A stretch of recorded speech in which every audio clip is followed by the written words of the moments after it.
Bonsoir à tous, bonsoir chers téléspectateurs d'Afrique Sport TV, bienvenue pour le journal du Mercato de ce mardi 25 janvier 2022 que nous débutons avec les joueurs africains annoncés à l'Olympique lyonnais avant la signature de Jérôme Boateng. L'été dernier, l'ancien de Villarreal a joué autant de matchs avec la sélection qu'avec les Red Devils, sans avenir à Manchester United où il n'est que le remplaçant du remplaçant depuis 5 ans. Eric Bailly verrait d'un bon œil un départ en Lombardie. Si l'intérêt milanais n'est pas nouveau, nous pouvons affirmer que des discussions sont en cours entre les deux clubs pour un prêt jusqu'à la fin de la saison avec prise en charge de l'énorme salaire du joueur par l'AS Milan. C'est sur ce point que les négociations achoppent actuellement. De son côté, l'AS Roma suit aussi le dossier mais à un stade bien moins avancé. Direction la Serie A depuis le départ de Cristiano Ronaldo, l'attaque de la Juventus Turin peine à prouver malgré le retour de Moise Kean. Mais cette fois-ci, la Juventus aura réalisé ce qu'il souhaitait tant. Sport Italien annonce ce mardi que la Juve a déjà conclu un accord pour signer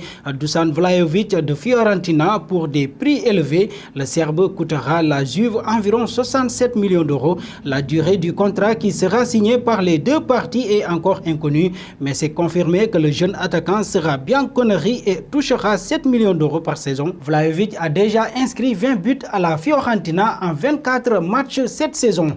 Un saut à Paris d'après les informations publiées par Sky Sport.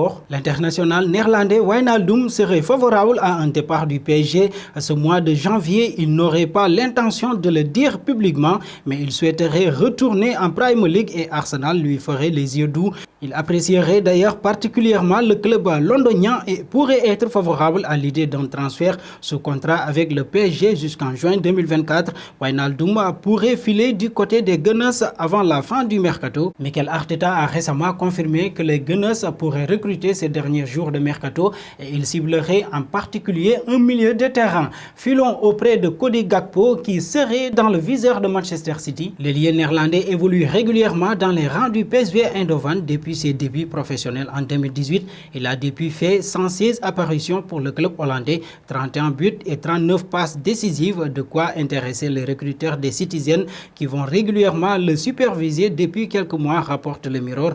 De son côté, Vaid International rapporte que des contacts ont été établis entre Manchester City et Cody Gakpo et le joueur hésite encore à prolonger son contrat avec le PSV Eindhoven et est au courant de l'intérêt que certains clubs ont pour lui.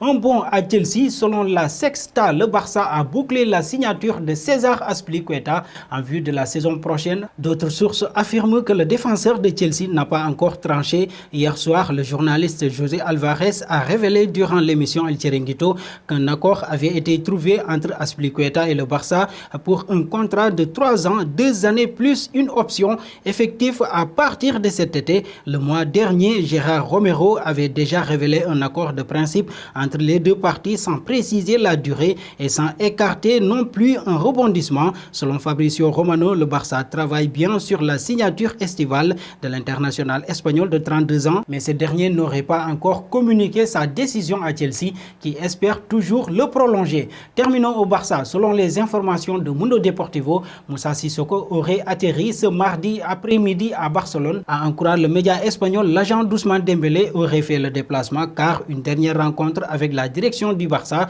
serait au programme et ce pour négocier une prolongation. Lors de cette réunion, Xavi et Juan Laporta auraient donc une ultime occasion de présenter leurs arguments pour convaincre Ousmane Dembélé à paraffer un nouveau bail. En effet, Xavi ne compte pas rater l'occasion pour l'ailier français. Et voilà, chers amis téléspectateurs d'Afrique Sport TV, nous arrivons au terme de ce journal du Mercato. Merci de nous avoir suivis, mais avant de vous quitter, contre quel club César Azpilicueta a perdu son premier match professionnel? Vos réponses seront attendues en commentaire.